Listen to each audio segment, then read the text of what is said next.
Cooking hot roofer here. So we're gonna make some bread. I'm making 2 batches, but I'm gonna show you the one.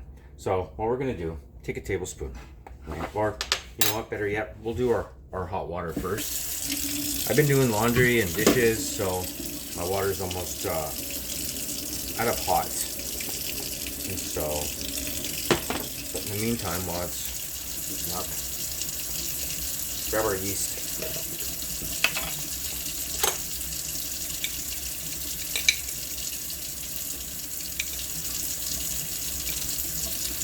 One tablespoon. Grab our sugar, and we're going to use raw sugar, not the white sugar this time. So we're going to have to use a little bit more sugar. Give it a quick little mix. Check the water. It's warm. 1 cup. Or you can do half a cup, whatever. Choice is yours. So we'll let that sit. But in the meantime, we're gonna get everything prepped out. So our sugar, we'll finish off our sugar here because all that's going into the mix. 1 3/4. So 1 3/4 tablespoons. Because it's raw sugar, you have to use, excuse me, you have to use a little bit more. Like knife. Grab a teaspoon, 1 TSP. We're gonna put salt in there.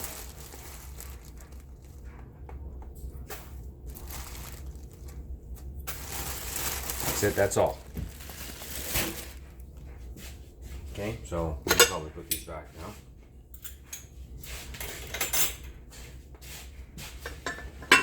1 cup of lard.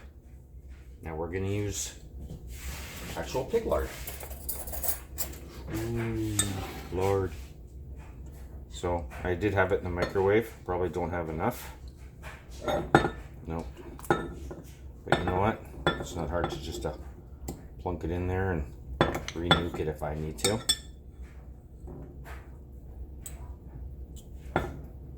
And whatever I don't use, I can always put back. Oop, that's 1 cup. Ew, and I'm dripping everywhere. Okay, so yeah, this stuff is frozen. I will come back. Okay, I'm back. 1 cup of lard. Dump it right in.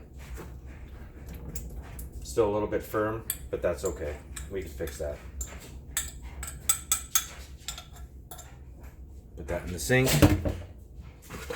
Now I'm just gonna mix this up a bit, squish down the lard because the center is still frozen.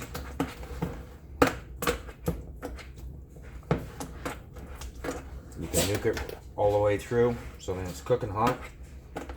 You're in the beginnings of this, so it's okay. You haven't added anything else yet.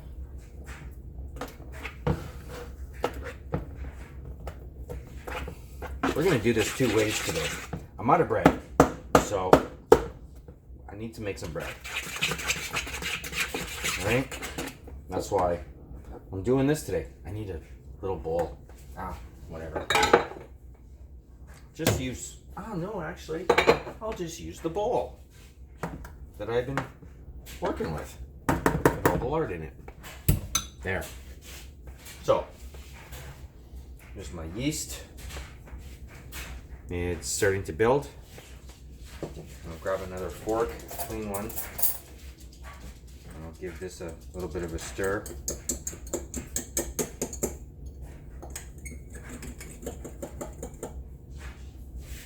I gotta turn on my water again. Should take the flour out. Put that there. Now, a liter is what? 4 cups. So I'm gonna put 3 into this of hot water.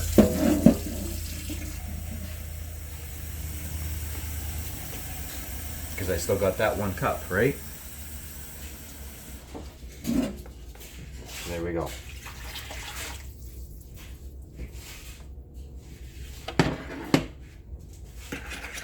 Give this a mix.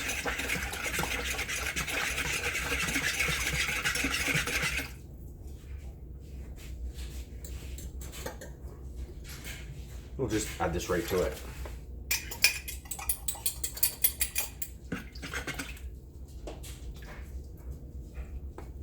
And obviously I am going to rinse all this out to make a new batch. Now, with the flour, let's get rid of some of this stuff here.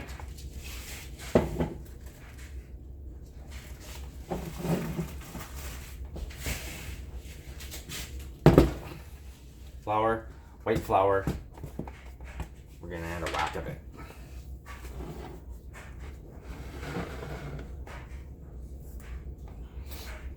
Remember how I made my cinnamon buns? It's in one of my previous earlier videos. We stick the bowl in hot water. That helps it rise faster, right?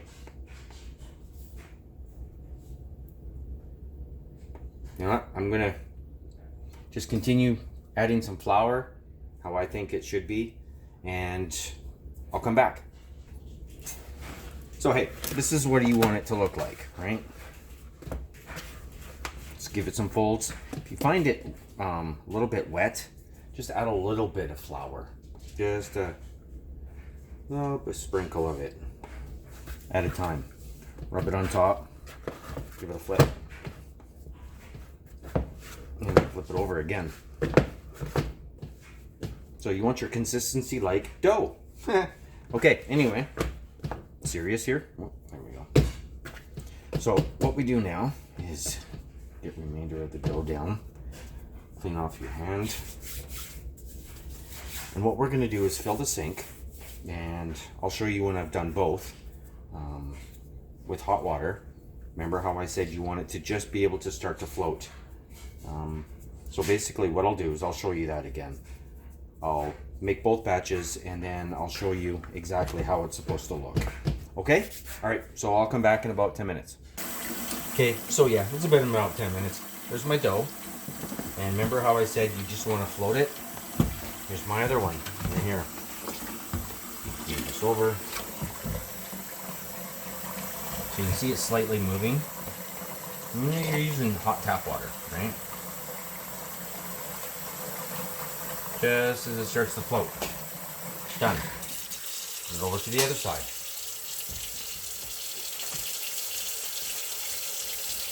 And like I said, you just want them to start floating. Right? That's when you know that the buoyancy is right. And the heat for the water and so on and so forth. You'll learn it as you go. It's a lot of cooking is done by trial and error. You know that. But I've noticed that the way I do it, it seems to work great. And so this is more of a sweet bread because I added a couple extra tablespoons of the brown sugar, the raw sugar. Again, backwards, but it's the raw sugar. So I added a couple, well, 2 extra tablespoons to it. So then I have a sweeter bread. But we're going to make this in 2 ways today. We're going to make one bread as regular bread. We're going to make one bread, not sure yet, as cast iron buns. And I'll show you how to do that. I've done it a few times. I've never actually done it here, but I will. Okay, so until then, I'll come back. Okay, so here's my bread. It's risen up quite a bit. Pat it down. Ooh, goes down. So what we're gonna do is make sure we've got all that wetness off there. I just took it out of the water. Now we're gonna take some flour here. Lay it down. Now what I do personally is I do not hit the bread a couple times and let it go down. I hit it once and let it go down. So now what I'm going to do is I'm going to grab my bread knife, the red one that I've used before.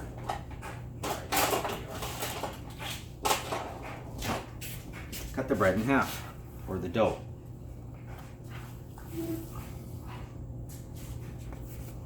Plunk it right on there. So what I'm going to do, and it's warm, it's actually really warm from the water. So knead it a little bit,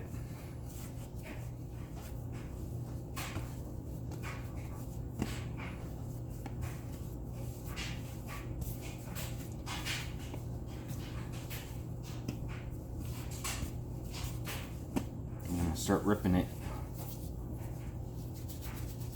I'm gonna make buns with this. So in my cast iron, that's right, cast iron.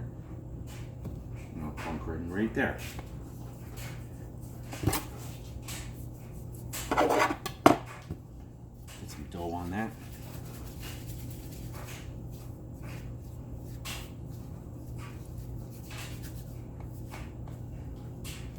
Another one right there.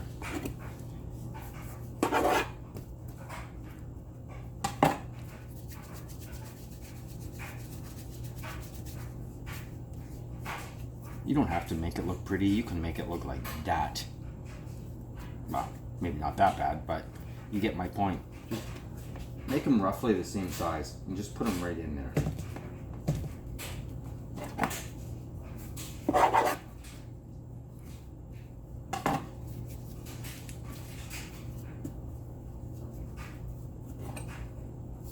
No one needs just a little bit more.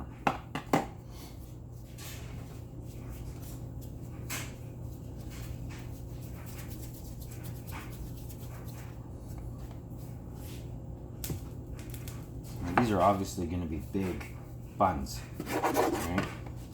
Obviously that needs a little bit more, that one.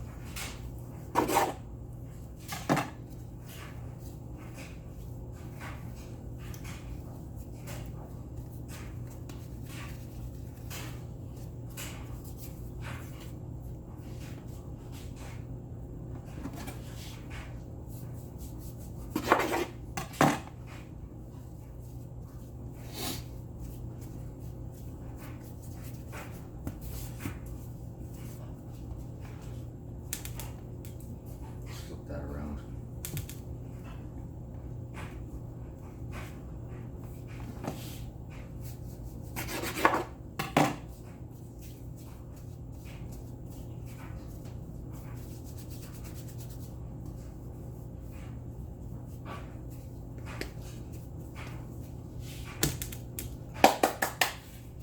Voila. There you go. Now we'll let those rise. And what I do is I turn my oven on at 350, and then I'll put a cloth over it. And what that will do is keep the dough moist, and it'll help it rise a little bit, because I'm taking the cloth and putting it over the burn, not over the burner, over the oven. So then the heat from the oven door is actually rising up underneath the towel.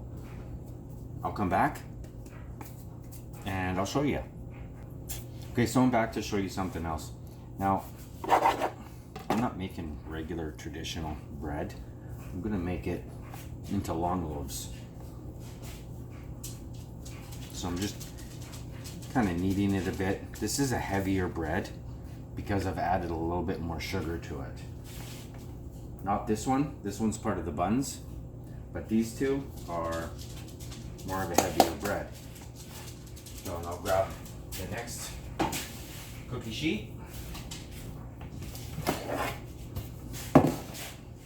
Obviously I'm going to need more.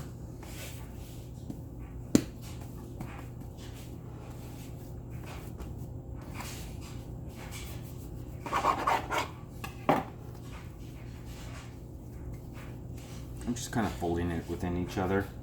It actually helps stretch it out a bit as well. And this is warm too.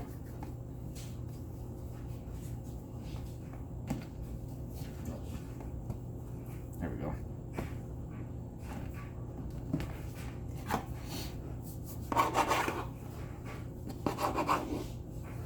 So I'm going to have 6 loaves here. 5 of them are going to be sweet, like a sweeter bread. And then one's going to be like the regular bun type.